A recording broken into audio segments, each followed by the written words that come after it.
கந்தா நீ தேரேறி கடம்பா உன் வீரம் சூடி கொட்டு மூரசு கொட்ட வாரும் ஐயா.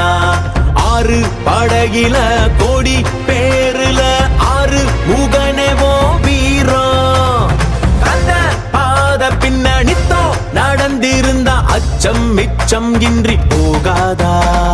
முருக முடிவெடுக்க சிவனோ கேட்டிருக்க வெற்றி வேலனுக்கு ஆரோகரா. கந்தாணி தேரேறி கடம்பாவும் வீரம் சூடி கொட்டு ஊரசு கொட்ட வாரும் ஐயா.